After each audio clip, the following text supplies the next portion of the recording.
Yo, what's up? So,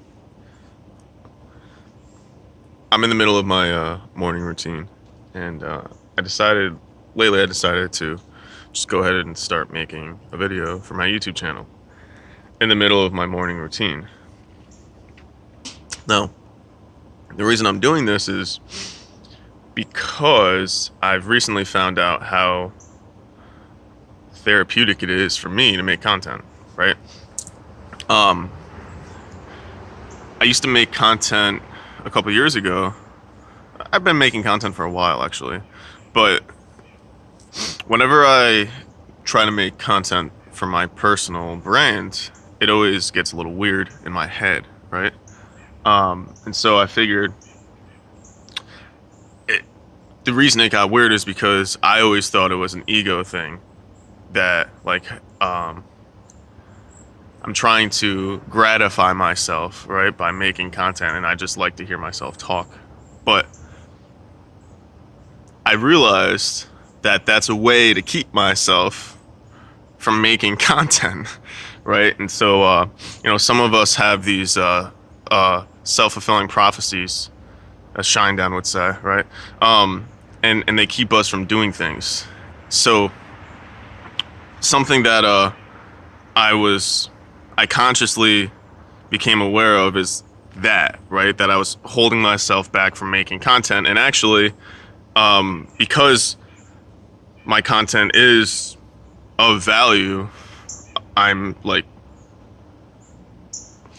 kind of committing a sin, right? So I'm not a Bible thumper. I'm not a churchgoer, but I was raised in the religion, right? So I understand the idea of a sin, and I know what a sin is.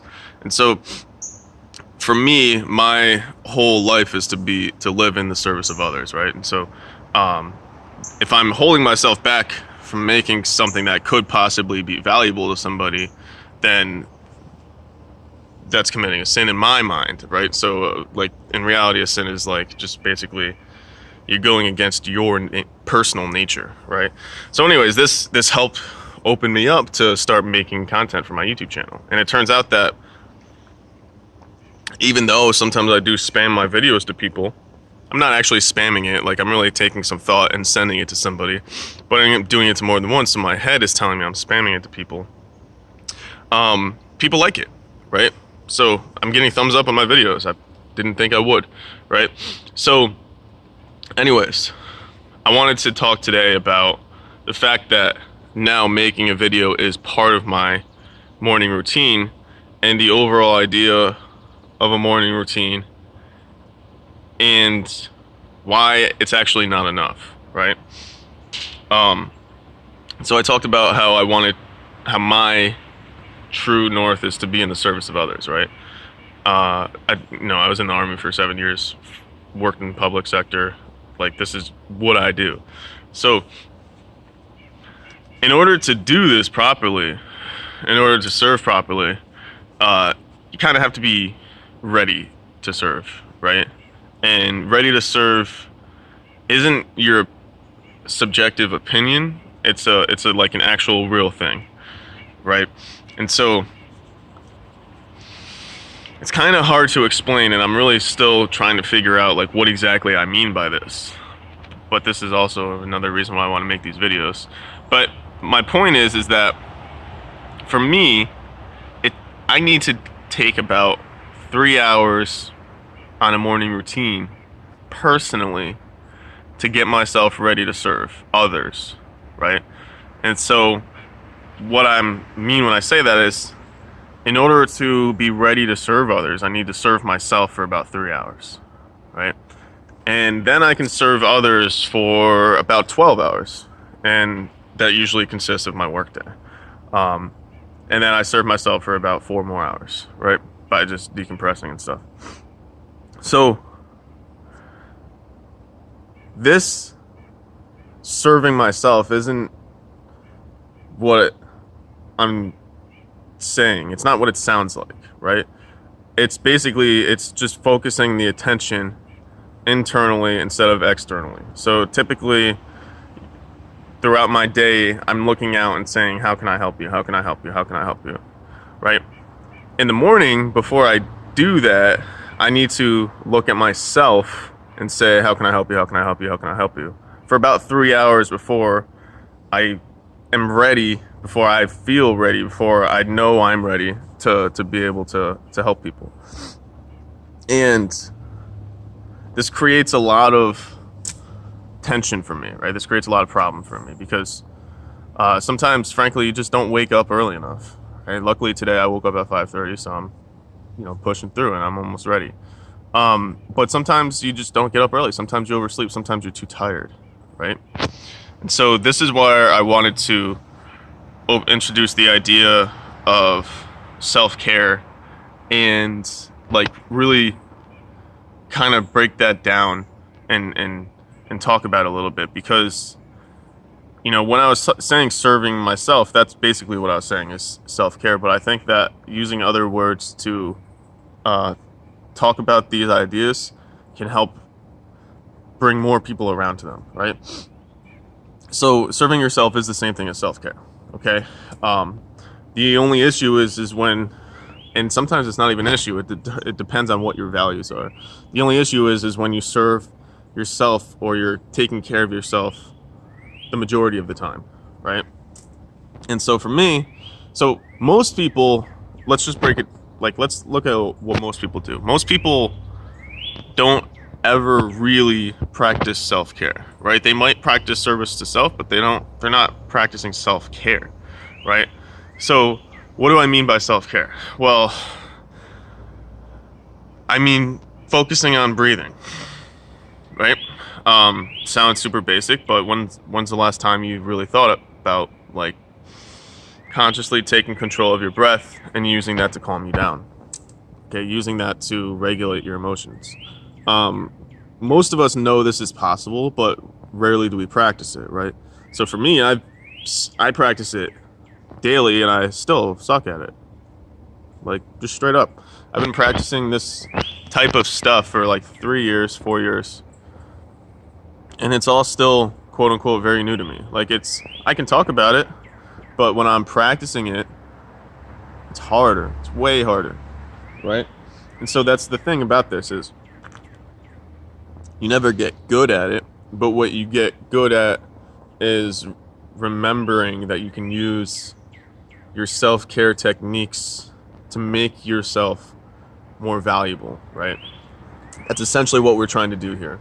So let me just bring it back to why I have to take 3 hours in the morning, okay? So not everybody has to do this. It really depends on where your baseline is. So my motor typically runs really high. Like I almost always have some level of agitation inside me, right? When I was a kid, I did nothing but work out, right? Like I went for runs for 3-hour-long runs, you know what I mean? 4-hour-long runs, long ass bike rides, because I have some shit, right? We all have some shit, but I have some shit. And so the question is like, okay, well, how much shit do you have, and how much does that affect you? Okay, and that's a big question. Like, that's a big question. Most people don't even want to admit they have shit. It's at a subconscious level, and then they have no idea how much it affects them. In reality, for most of us, our shit affects us a lot, and like it controls our everyday decision making, right? And so for me, I understand this. I understand that my shit is always in front of me, right? It's always in front of me. It greets you before I can even shake your hand, right? And so I have to take 3 hours of my day to be able to reel that in, and then I actually have to take some parts throughout the day as well to bring myself back to center. And it's not easy, right? But what it does is what I've noticed since I've gotten real serious about it is that I'm able to be there more for other people when I'm supposed to be, right? I'm less in my head. My negative thoughts, the chatter stops for at least a little bit, like while the interaction is going on, and I'm able to focus 100% on that specific situation. And so some of you may know I'm in the client services business, right? And so getting better at talking to people and understanding their problems, and then helping them fix their problems is what makes my business go forward, right? So this is something that I have to make sure I do. And if I don't get it done, then half the time I have to make sure that I don't have interactions with other people, because I'll be so selfish during those interactions that it would have been better if we didn't even have those, right?